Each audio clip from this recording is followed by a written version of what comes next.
Season's worth of drama comes to a close today at Auto Club Raceway at Pomona. And while most of the Lucas Oil Championships have been decided, there is still one to be settled. The last, though, and we'll find out if Tony Bartone still has that opportunity. We start with Mark Woznichak, Doug Gordon, a couple of California guys once again. The field was the quickest ever in the alcohol funny car class, but the first round was just wacky. Look at Gordon, way out in front. He's going to coast. No, he's not. The Woz comes back and gets the win. The Gordon family back on the starting line, throwing their hands up in the air, going, what happened now? Watch this, as Woz is going to fight to keep that car off the center line. The Gordon team on again, off again. He's out of power. The chutes are going to come out. Woz straddles the center line, gets to the finish line first, and wins it in a wacky run. Here comes Tony Bartone, the #1 qualifier. So great this time of the year in Southern California to watch the leaves changing colors. Well, oh, we can imagine that, I guess. My bad. That, of course, is in stark contrast to the leaves in Nebraska, which have fallen off of the trees. Down to the far end, here's the newly married Lauren. Thanks, Dave. Yes, it has been exciting 2 weeks since I got married. But, Steve, you are out here this weekend in Pomona. Your dad has been out here on and off all year with health problems, but now you ran a 572 whole shot win over T-Bone. What does this mean to you? Means a lot. I mean, it shook pretty hard. I pedaled it, so I never saw him. So maybe I did my job good that time. It was great. You sure did. How did it feel? It felt good, but other than the shake. I think we'd calm it down next run to be okay, but I'm sure my old man's happy. Dave? Don't worry, Chad. We'll have her home to you here on Monday. If somebody asked me the other day, how do you like married life? I said, ask her that after 42 years. You know, if you don't like it after 2 weeks, I don't know how to break this to you, Sparky. It doesn't get much better. Keita Ray calls Newport Beach, California home. Mark Woznichak calls Ontario, California home. Both are very close to Pomona, California. Another team here that's run a lot of races here. The big Division 7 standout, Mark Woznichak, running out of the white cap folks, and a guy that, you know, works on cars, got the body shop and the paint shop, and does a great job. Looking to regain that vigor that he had a couple of years ago, and he was as strong as anybody out. Keita Ray's team continues to regroup, continues to improve. What they need is a little consistency here to challenge for a win.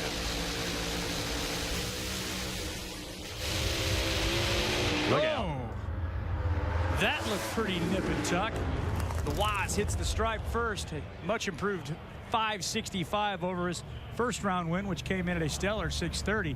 Saw Keita Ray get way bent out of shape. Let's look at this from the other end. Yeah, there could have been some more hitting going on. He went way over into that other lane. I mean, that is just way out of control. Tried to pull it back, and fortunately, the Woz had made a good run. If he had some tire shake or had problems out of the gate, that really could have been a disaster. So Keita Ray still trying to learn these things. They're nasty in low gear. Violent tire shake we've seen at times during the course of the season. This thing that drives him right over the center line and very close to Mark Woznichak. The Woz gets the win, goes into the semifinal. None the worse for wear, except for those little orange timing blocks out there. I mean, that thing was hopping up and down right off the starting line.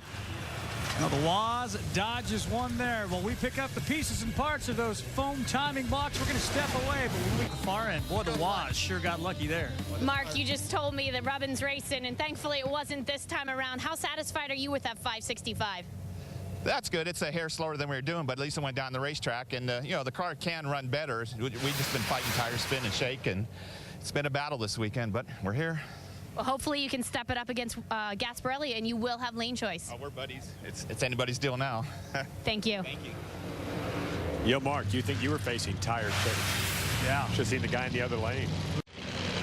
Auto Club Raceway, the place. The Auto Club of Southern California finals the race, the final one of the 2010 season. Alongside of Bob Fry, I'm Dave Reef. Lauren Stauffer is here as well. And let's take a look at the semifinal ladders for Top Alcohol Funny Car, where Steve Gasparelli is on the line. Burnout's complete with his choice of lane. And coming up in just a moment will be Sean O'Bannon picking his. Here is the Woz. I know, it's just a great name. It's cool to have a nickname like the Woz. A guy that's been racing for a long while, for a couple of years. Had a race car that was just about as good as anybody out there, but stepped out for a little while, came back in, and has been running extremely well. And he's got Steve Gasparelli. As I mentioned earlier, the history of this Pomona racetrack is so good. They've been running these finals here for a long, long time. One of the longest running races on tour. His dad, his brother, the entire family, they just mean almost as much to this racetrack as the racetrack does to the sport. I mean, the Gasparellis, the Andersons, just great family names when you come out here to the western part of the country. The Woz still looking for his first national event win. Could it come today? Well, he's at least one step away from having that opportunity if he can take out the number 8 qualifier, Steve Gasparelli. Woz has the lane choice as we get set to turn him loose. And he is one step closer.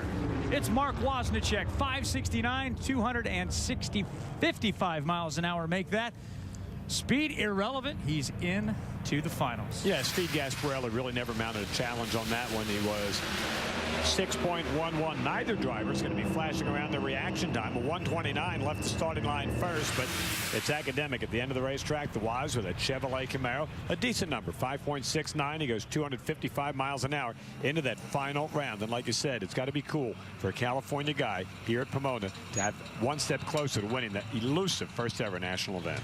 It is still gorgeous weather conditions out here, especially as that sun starts to go down in the west. The temperatures start to cool.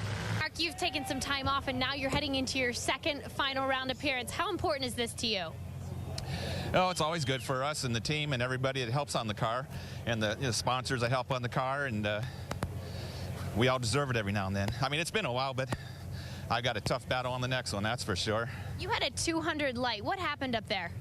Oh, I went to stage and I rolled in too deep and I flickered the second bulb, and so I tried to sit there and not, go through the light, and I guess I messed up Stevie a little bit. I didn't mean to do that, but every now and then you do a brain fade. Thank you. And there's one hello, more. Mom. How you doing? She's not feeling too good. Always got to say hi to Mom. Great catch right there. It's going to be California trying to hold on to home turf is Woznichak, giving up lane choice to Connecticut's Mickey Farrow. Now, I mentioned how good that fire ice stuff was just a moment ago. Well, here's proof. Darkness has fallen over Auto Club Raceway at Pomona as we are ready for the Alcohol Funny Car Finals. But before they fire and we get that action underway, let's check in with Dennis Taylor. Get educated.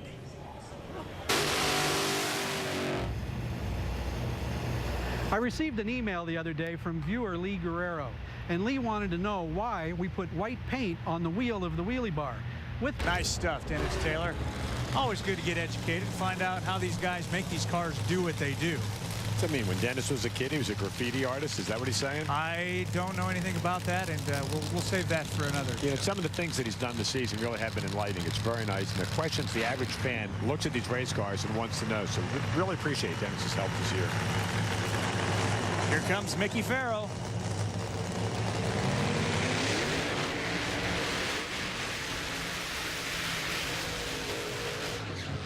And over on the other side, Mark Woznichak. Woz, of course, playing the role of David in this case, looking for his first win at a national event ever. Love to do it right here in his backyard against the Goliath, if you will. Mickey Farrow, who's won a bunch already. Yeah, Mickey's had a career year. If it weren't for that Frank Manzo guy, he would be the champion. But we'll tell you that he's run up against Frank this season. Frank's had the better car and deserves to be the champion again. You take the road to the future. Do not play in. Occupy this container for any purpose. Did Dennis Taylor spray that on there? That does not look like spray paint. That does look like a sign. Does he do signs? I don't know. But they've had a very good year. Mickey Farrow, his crew chief Anthony Terenzo. They got some great help from the Ryco Hydraulics folks.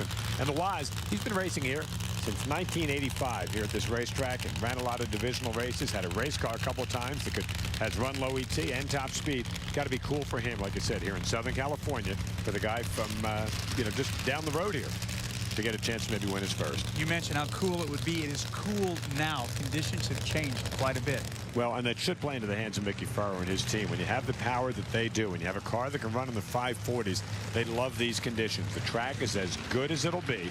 Air conditions are great, too. So the Woz on the left side has to make sure that he does not get into that nasty tire shake that we've seen from a lot of the cars here this weekend. We saw Mickey Farrow drive out of that earlier, still go 561, and we'll find out if that's going to be good enough to get the job done. Who can handle it the best and end the year with a win?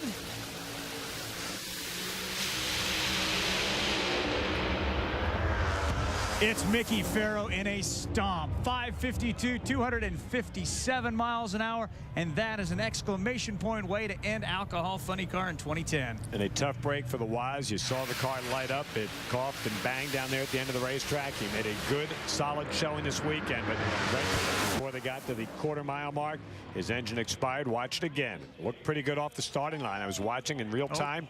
No real bad tire shake, but all of a sudden they saw it drop a cylinder there, and that's a pretty big blow up there for a car in the alcohol class. And You're going to watch this here, the double wheelie bar. You see it there, it's skipped, and that was a good thing. That's what they said they wanted to do. Gets up on the wheelie bar and then starts to make the run. And as I said, it looked really good. There was not a lot of that tire chatter. And he gets a bit out of the groove, the engine over rev, saw the pop and the bang, and Mickey Farrow gets another one. So for Anthony and for the rest of that gang all the way from New England, that's a great way to end a marvelous